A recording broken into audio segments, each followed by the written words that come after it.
Bible एक वर्ष में। नमस्कार, आप सबका बाइबल एक वर्ष में स्वागत है। आप सब ने जो कदम उठाया है प्रभु के वचन सुनने के लिए, यह हमारे जीवन के अंधेरों को दूर करेंगे और हमें प्रभु के प्रकाश में चलाएंगे। आज हम कुरिन्थियों के नाम संत पौलुस के पहले पत्र का अध्याय 7, दूसरे मकाबियों के ग्रंथ का अध्याय 3, योना के ग्रंथ का अध्याय 3 और स्रोत ग्रंथ का 40वां स्रोत सुनेंगे। प्रभु का वचन सुनने से पहले आइए हम ईश्वर से प्रार्थना करें। हे प्रभु, हम आपका वचन सुनने वाले हैं। हमारे मन की आंखें खोलें और हमें आध्यात्मिक प्रज्ञा दें ताकि हम आपको जान सकें और आपके वचन के अनुसार अपना जीवन जिए।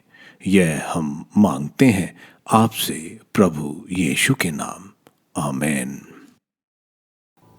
कुरिन्थियों के नाम संत पौलुस का पहला पत्र अध्याय 7, विवाह संबंधी प्रश्न का उत्तर। जिन बातों के विषय में आप लोगों ने लिखा है उन पर मेरा विचार यह है, स्त्री से संबंध नहीं रखना पुरुष के लिए उत्तम है, किंतु व्यभिचार की आशंका के कारण हर पुरुष की अपनी पत्नी हो और हर स्त्री का अपना पति। पति अपनी पत्नी के प्रति अपने कर्तव्य का पालन करे और स्त्री अपने पति के प्रति। पत्नी का अपने शरीर पर अधिकार नहीं, वह पति का है, और उसी प्रकार पति को भी अपने शरीर पर अधिकार नहीं, वह पत्नी का है। आप लोग एक दूसरे को उस अधिकार से वंचित नहीं करें, और यदि ऐसा करें तो दोनों की सहमति से और कुछ समय के लिए, जिससे प्रार्थना का अवकाश मिले और इसके बाद पहले जैसे रहें। कहीं ऐसा ना हो कि शैतान असंयम के कारण आपको प्रलोभन में डाल दे। मैं यह आदेश के रूप में नहीं बल्कि अनुमति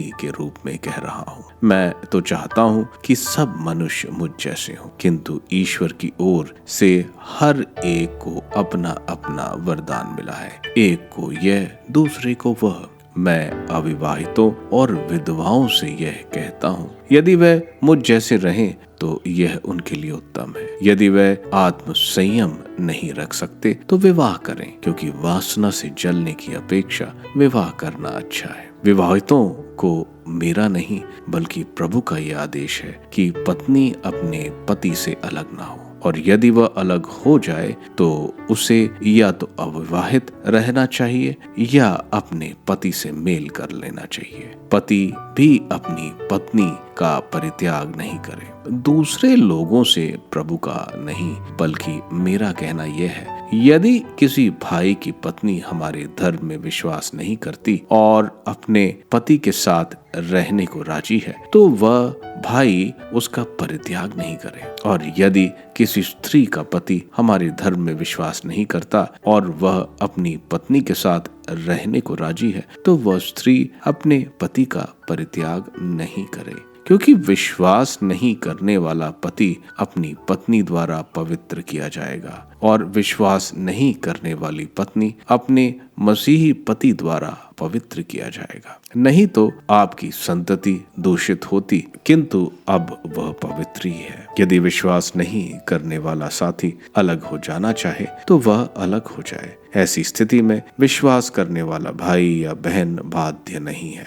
ईश्वर ने आपको शांति का जीवन बिताने के लिए बुलाया है। क्या जाने हो सकता है कि पत्नी अपने पति की मुक्ति का कारण बन जाए और पति अपने पत्नी का मुक्ति का कारण। सामान्य नियम यह है कि हर एक व्यक्ति जिस स्थिति में ईश्वर द्वारा बुलाया गया है उसी में बना रहे और उसे प्रभु से जो वरदान मिला है उसी के अनुरूप जीवन बिताए। मैं सभी कलीसियाओं के लिए यही नियम निर्धारित करता हूँ। यदि बुलाए जाने के समय किसी को खतना हो चुका है तो वह इस बात को छिपाने की चेष्टा ना करे, और यदि बुलाए जाने के बाद उसका खतना नहीं हुआ है तो वह अपना खतना नहीं कराए। ना तो खतने का कोई महत्व है और ना उसके अभाव का। महत्व ईश्वर की आज्ञाओं का पालन का है। हर एक व्यक्ति जिस स्थिति में बुलाया गया था वह उसी में रहे। आप बुलाए जाने के समय दास थे, तो इसकी चिंता ना करें,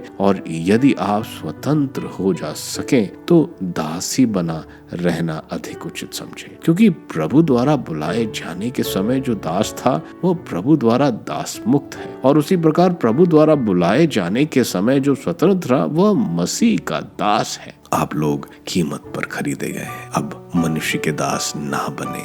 भाइयों, हर एक व्यक्ति जिस स्थिति में बुलाया गया था वह उसी में ईश्वर के सामने रहे। अविवाहित लोगों तथा विधवाओं को परामर्श। कुंवारियों के विषय में मुझे प्रभु की ओर से कोई आदेश नहीं मिला है, किंतु प्रभु की दया में विश्वास के योग्य होने के नाते मैं अपनी सम्मति दे रहा हूँ। मैं समझता हूँ कि वर्तमान संकट से यही अच्छा है कि मनुष्य जिस स्थिति में है उसी स्थिति में रहे। अपने किसी स्त्री से विवाह किया है तो उससे मुक्त होने का प्रयत्न ना करें। आपकी पत्नी का देहांत हुआ है तो दूसरे की खोज ना करें। यदि आप विवाह करते हैं तो इसमें कोई पाप नहीं है, और यदि कुंवारी विवाह करती है तो वह पाप नहीं करती, किंतु ऐसे लोग अवश्य ही विवाहित जीवन के झंझटें मोल लेते हैं। इनसे मैं आप लोगों को बचाना चाहता। भाइयों, मैं आप लोगों से यह कहता हूँ, समय थोड़ा ही रह गया है। अब से जो विवाहित है वे इस तरह रहें मानो विवाहित नहीं हो, जो रोते हैं मानो रोते नहीं हो, जो आनंद मनाते हैं मानो आनंद नहीं मनाते हो, जो खरीद लेते हैं मानो उनके पास कुछ नहीं हो, जो इस दुनिया की चीजों का उपभोग करते हैं मानो उनका उपभोग नहीं करते हो, क्योंकि जो दुनिया हम देखते हैं वह समाप्त हो जाती है। मैं तो चाहता हूँ कि आप लोगों की कोई चिंता ना हो। जो अविवाहित है वो प्रभु की बातों की चिंता करता है, वह प्रभु को प्रसन्न करना चाहता है। जो विवाहित है वह दुनिया की बातें की चिंता करता है, वह अपनी पत्नी को प्रसन्न करना चाहता है। उसमें परस्पर विरोधी भावों का संघर्ष है। जिसका पति नहीं रह गया और जो कुंवारी है वे प्रभु की बातों की चिंता करती है। जो विवाहित है वो दुनिया की बातों की चिंता करती है और अपने पति को प्रसन्न करना चाहती है। मैं आप लोगों की भलाई के लिए यह कह रहा हूँ। मैं आपकी स्वतंत्रता पर रोक लगाना नहीं चाहता। मैं तो आप लोगों के सामने प्रभु की अनन्य भक्ति का आदर्श रख रहा हूँ। यदि कोई समझता है कि उसे अपनी प्रबल प्रवृत्तियों के कारण अपनी मंगेतर युवती के साथ अशोभनीय व्यवहार करने का डर है और उसे इसके संबंध में कुछ करना आवश्यक मालूम पड़ता है, तो वह जो चाहता है कर सकता है। वे विवाह करें, इसमें कोई पाप नहीं, किंतु जिसका मन सुदृढ़ है, जो किसी भी तरह बाध्य नहीं है और अपनी इच्छा के अनुसार चलने का अधिकार है, यदि उसने अपने मन में यह संकल्प किया है कि वह अपनी मंगेतर युवती का कुंवारापन सुरक्षित रखेगा, तो वह अच्छा करता है। इस प्रकार जो अपनी मंगेतर युवती से विवाह करता है वह अच्छा करता है, और जो विवाह नहीं करता है वह और भी अच्छा करता है। जब तक किसी स्त्री का पति जीवित है वह तब तक उससे बंधी रहती है। यदि पति मर जाता है तो वह मुक्त हो जाती है और जिसके साथ चाहे विवाह कर सकती है, परंतु केवल किसी मसीही से। फिर भी यदि वह वैसे ही रह जाए तो यह और अच्छा करती है। यह मेरा विचार है और मुझे विश्वास है कि ईश्वर का मनोभाव मुझ में विद्यमान है। मकाबियों का दूसरा ग्रंथ अध्याय 3। सिमोन का विश्वासघात। पवित्र नगर में शांति का साम्राज्य था और जनता विधि निषेधों का अच्छी तरह पालन करती थी, क्योंकि प्रधान याजक ईश्वर भक्त था और बुराई से घृणा करता था। राजा लोग भी पवित्र स्थान का सम्मान करते थे और मंदिर को बहुमूल्य उपहार चढ़ाते थे। एशिया का राजा सेल्यूकस तो अपनी व्यक्तिगत संपत्ति से मंदिर के बलिदानों का आवश्यक खर्चा देता था, किंतु बिलगाव वंशी सिमोन नामक एक व्यक्ति मंदिर का प्रबंधक नियुक्त किया गया। नगर के बाजारों के निरीक्षण के विषय में उसका प्रधान याजक से मतभेद हो गया। जब वह उनियास को प्रभावित नहीं कर सका तो थर्सूस के पुत्र अल्पनस के पास गया, जो उस समय कैलिसिरिया और फेनिके का शासक था। सिमोन ने उसे यह बताया कि यरूशलेम के कोषागार में इतनी संपत्ति भरी है कि उसका कुल जोड़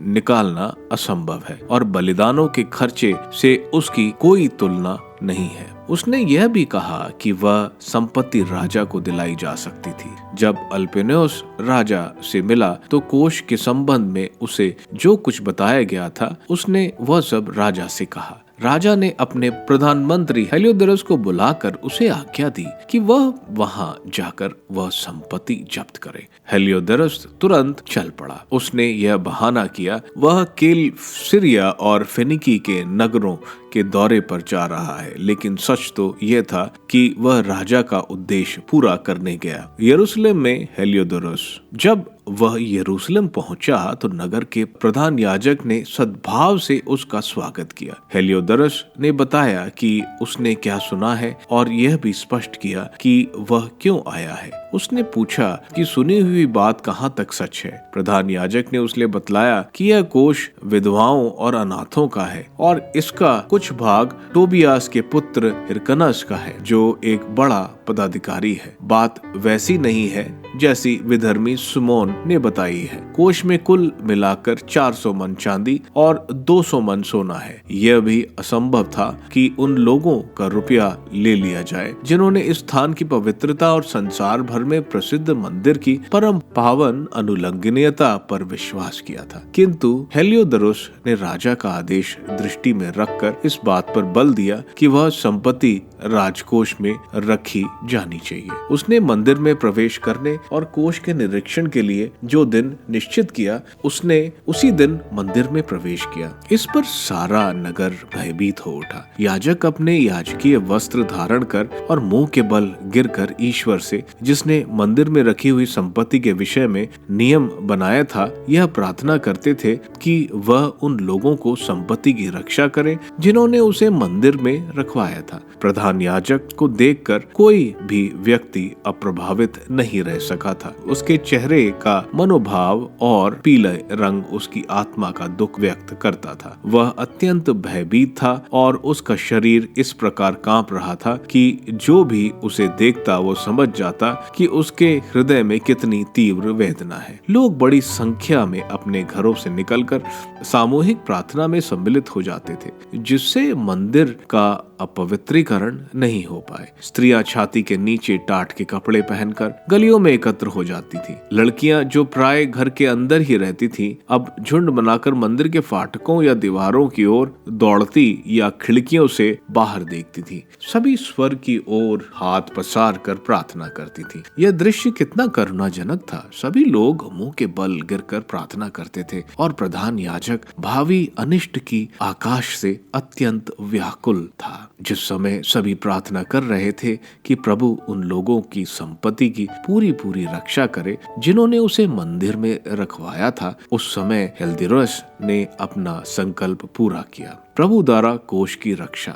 जब वह अपने अंगरक्षकों के साथ कोष के पास पहुंचा तो आत्माओं का सर्वशक्तिमान प्रभु उसके सामने इतनी महिमा के साथ प्रकट हुआ कि जितने लोगों ने मंदिर में प्रवेश करने का साहस किया था, वे सभी ईश्वरी तेज के सामने अशक्त और निरुसाय हो गए। उन्होंने सुसज्जित घोड़ों पर एक भयानक आकार वाला घुड़सवार दिखाई पड़ा। वह घोड़ा हेलियोडोरस पर टूट पड़ा और उसने उस पर अपनी अगली टापों से प्रहार किया। घुड़सवार सोने का कवच पहने था। भड़कीले वस्त्र पहने 2 अत्यंत बलवान और सर्वांग सुंदर नवयुवक दिखाई पड़े। वे हेलियोडोरस के दोनों ओर खड़े होकर और उसे निरंतर कोड़े लगाते हुए मारते थे। हेलियोडोरस अचानक जमीन पर गिर पड़ा। उसकी आंखों के सामने गहरा अंधकार छा गया। तब उसे उठाकर एक तख्ते पर रखा गया। जब वह दलबल और अंगरक्षकों के साथ उपर्युक्त कोष के पास पहुंचा था, अब अशक्त होकर बाहर ले जाया जा रहा था। उसने ईश्वरी सामर्थ्य का अनुभव किया। वह ईश्वरी सामर्थ्य के प्रभाव के कारण बोलने में असमर्थ होकर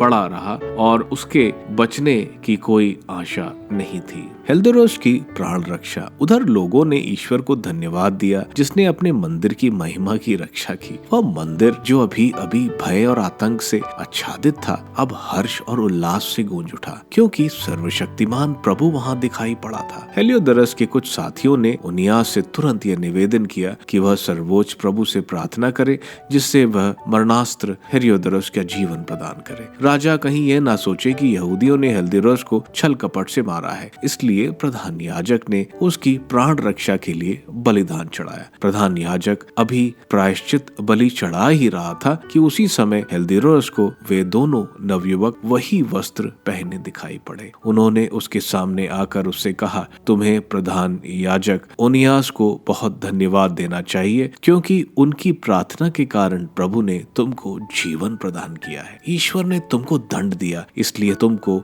सबके सामने ईश्वरी सामर्थ्य की महिमा घोषित करनी चाहिए। इतना कहकर वे अंतधर्न हो गए। हेलियोडोरस द्वारा प्रभु की महिमा का वर्णन। हेलियोडोरस ने भी प्रभु का बलिदान चढ़ाया और उसके लिए बड़ी मन्नतें मांगी, क्योंकि उसने उसे जीवित रहने दिया। इसके बाद उसने उनियास से विदा ली और अपनी सेना के साथ राजा के पास लौटा। उसने सबके सामने सर्वोच्च प्रभु के उन चमत्कारों का साक्ष्य दिया जिन्हें उसने अपनी आंखों से देखा था। जब राजा ने हेल्दियोडोरस से पूछा कि अब किसे यरूशलेम भेजा जाना चाहिए, तो उसने उत्तर दिया, यदि कोई आपका शत्रु या राज्यद्रोही हो तो उसे वहां भेजिए। यदि वह जीवित रह गया तो वह कोड़े खाने के बाद आपके पास लौटेगा, क्योंकि एक दिव्य शक्ति वहां निवास करती है जो स्वर्ग में विराजमान है और उस स्थान की रक्षा करता है और उसे सहायता देता है। जो उसे हानि पहुंचाने आते हैं वह उन पर प्रहार करता है और उनका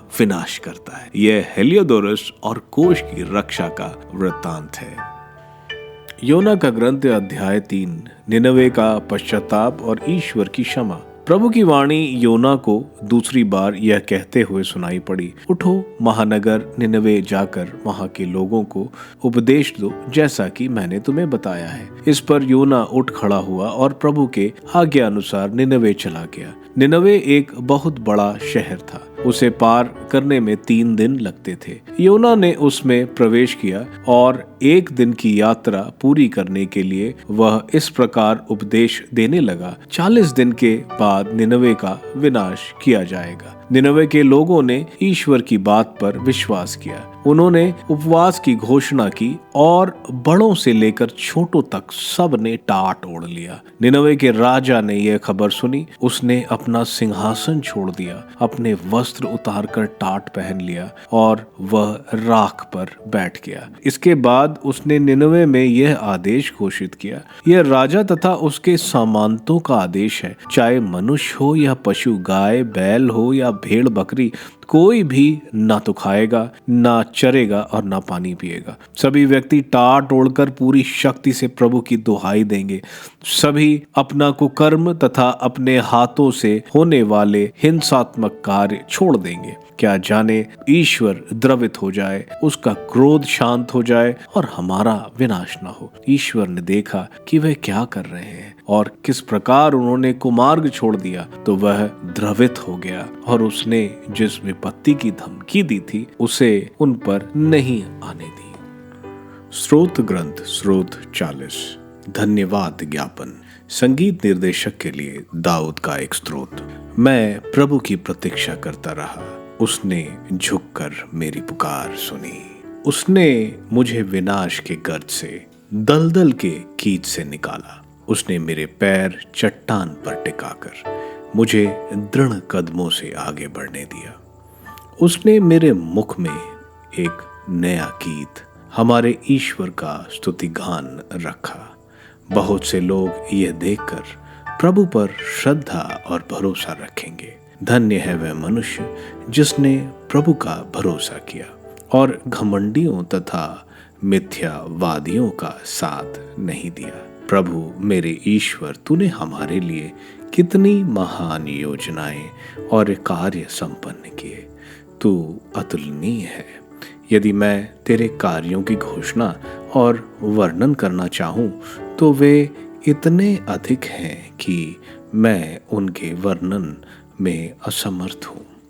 तूने ना तो यज्ञ चाहा और ना चढ़ावा, बल्कि तूने मुझे सुनने के कान दिए। तूने ना तो होम मांगा और ना बलिदान। तब मैंने कहा, देख मैं आ रहा हूँ। मुझे धर्म ग्रंथ से यह आदेश मिला है कि मैं तेरी आज्ञाओं का पालन करूं। मेरे ईश्वर, मैं वही करना चाहता हूँ जो तुझे प्रिय है। तेरी संहिता मेरे हृदय में घर कर गई है। मैंने भरी सभा में तेरे न्याय की घोषणा की है। प्रभु, तू जानता है कि मैंने अपना मुख बंद नहीं रखा।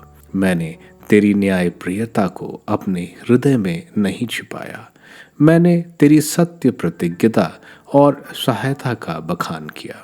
मैंने भरी सभा में तेरे प्रेम और सत्य को नहीं छिपाया। प्रभु, तू मुझ पर अपनी कृपा दृष्टि बनाए रखेगा। तेरी सत्य प्रतिज्ञता और तेरे सत्य मेरी रक्षा करते रहेंगे। असंख्य विपत्तियां मुझे घेरे रहती हैं। मैं अपने दोषों के भार से दब जाता हूँ। मैं उन्हें देखने में असमर्थ हूँ। वह मेरे सिर के बालों से भी अधिक है। मेरा हृदय हताश हो गया है। प्रभु, मेरा उद्धार कर। प्रभु, शीघ्र ही मेरी सहायता कर। जो मेरे जीवन के ग्राहक हैं वे सब के सब लज्जित हो। जो मेरी दुर्गति की कामना करते हैं वे अपमानित होकर हट जाएं। जो मुझसे आहा आहा कहते हैं वे कलंकित होकर घबराएं। जो तेरी खोज में लगे हैं वे सभी उल्लास के साथ आनंद मनाएं। जो तेरे द्वारा मुक्ति चाहते हैं वे निरंतर ये कहते रहें, प्रभु महान है। मैं दरिद्र और निसहाय हूँ। प्रभु मेरी सुधि लेता है। तू ही मेरा सहायक और उद्धारक है। मेरे ईश्वर, विलंब ना कर। पहले कुरिन्थियों के नाम संत पौलुस के पत्र के अध्याय 7 में संत पौलुस शादी के बारे में बता रहे हैं। संत पौलुस बोल रहे हैं कि अपने पत्नी के प्रति वफादार रहो। पत्नी का शरीर का अधिकार पति का है, उसी तरह पति के शरीर का पत्नी को अधिकार है। दोनों को एक दूसरे के आपस के शारीरिक संबंधों का ध्यान रखना चाहिए। संत पौलुस बोल रहे हैं कि अगर अपनी इच्छाओं पर नियंत्रण रख सकते हो तो कुंवारापन अच्छा है। शादी करना बेहतर है, ना कि अपनी इच्छाओं में जलने के बजाय। शादी एक पवित्र रिश्ता जिसको पवित्रता के साथ निभाने को संत पौलुस बता रहे हैं। आगे वो बोल रहे हैं कि अगर किसी की शादी अविश्वासी से हुई है तो उसे त्यागे नहीं। हालांकि यह विवाह बहुत मुश्किल लाएगा, क्योंकि दोनों के विश्वास दोनों को अलग अलग दिशा में ले जाएंगे। लेकिन विश्वासी की वजह से अविश्वासी साथी को विश्वास में ला सकते हैं। अगर कोई अविश्वासी अलग होना चाहे तो उसे अलग होने दें। कैथोलिक चर्च भी अविश्वासी की अलग होने की बात स्वीकार करती है और शादी को अमान्य घोषित करती है। आगे संत पौलुस बोल रहे हैं, जिस भी स्थिति में है उसमें खुश रहें। चाहे गुलाम अगर यहूदी हैं, खतने में विश्वास रखने वाले क्रिस्ती हैं, तो यहूदी यह रीतियों को भी पालन करें। जिस स्थान पर ईश्वर ने बुलाया है वहीं पर ईश्वर की सेवा करें। संत पौलुस यहाँ अपनी सलाह बोल रहे हैं कि अगर कुंवारा रहते हैं तो शादी की जिम्मेवारियों से बच जाते हैं और एकाग्रता से प्रभु की सेवा कर सकते हैं। वे बोल रहे हैं कि इसका ये मतलब नहीं कि जो शादी करता है वो पाप करता है। वे यहाँ बोल रहे हैं कि शादी और संसार के सारे रिश्ते समाप्त हो जाएंगे। सिर्फ ईश्वर का रिश्ता बना रहेगा हमेशा के लिए। वे आगे बोल रहे हैं कि शादी का रिश्ता मौत के साथ समाप्त हो जाता है। यह अध्याय हमें बताना चाहता है कि चाहे हम शादीशुदा हों या कुंवारे, हमारा रिश्ता प्रभु से मजबूत हो और हमें विश्वास, संयम और पवित्रता का जीवन जीना चाहिए। दूसरे मकाबियों के ग्रंथ के अध्याय 3 में हम ईश्वर की महान रक्षा देखते हैं। हेलिडोरस, जो मंदिर के खजाने का पैसा ले जाने आया था, मुख्य पुरोहित और लोगों की प्रार्थना ईश्वर सुनते हैं और एक देवदूत हेलिडोरस को मारता है। उसकी मृत्यु की हालत देखकर मुख्य पुरोहित बलि चढ़ाते हैं और हेलिडोरस के जीवन की भीख ईश्वर से मांगते हैं। ईश्वर उसको ठीक कर देते हैं। ईश्वर के इस प्रताप और रक्षा से हेलिडोरस को पूरा विश्वास हो जाता है कि ईश्वर इस मंदिर की रक्षा करते हैं और वो भी ईश्वर के मंदिर में बलि चढ़ाता है और ईश्वर पर विश्वास करता है। योना के ग्रंथ के अध्याय 3 में हम देखते हैं योना को ईश्वर सेकंड चांस देते हैं। सोचने वाली बात है, ईश्वर दयालु है। हमें कितने अनगिनत चांस प्रभु ने दिए हैं उनके पास वापस आने के लिए। योना निनवे वासियों को बताते हैं कि 40 दिन में निनवे खत्म किया जाएगा। योना की ये बात सुनकर राजा से लेकर सारे निनवे वासी विश्वास करते हैं और पश्चाताप करते हैं। यह सब अन्य जाति के थे, लेकिन इनको बोध था कि ईश्वर करुणामय है। उनके टाट के कपड़े पहनकर सच्चा पश्चाताप देकर ईश्वर निनवे को क्षमा करते हैं और जो विपदा निनवे पर आनी थी वह टल जाती है। यह अध्याय ईश्वर के वचन की ताकत और सच्चा पश्चाताप जो ईश्वर जरूर क्षमा करते हैं हमें दिखाता है। स्रोत ग्रंथ का 40वां स्रोत एक धन्यवाद का स्रोत है जिसमें ईश्वर से दया और मदद भी मांगी जा रही है। शुरुआती वचन ईश्वर की रक्षा जो ईश्वर स्रोतकार के जीवन में करते हैं और इसी महान रक्षा के कार्य का बखान स्रोतकार बाकी लोगों को बता रहे हैं। यह तजुर्बा दूसरों के लिए एक पाठ है कि वे ईश्वर पर विश्वास करें। आप सबको धन्यवाद ईश्वर के वचन सुनने के लिए। मैं आपसे विनती करता हूं कि आप बाइबल एक वर्ष में को दूसरों के साथ शेयर करें, क्योंकि प्रभु का वचन स्वयं प्रभु यीशु है। प्रभु को दूसरों को देने वालों को प्रभु की आशीष जरूर मिलेगी। मैं आप सबका बड़ी बेसब्री से कल इंतजार करूंगा। धन्यवाद।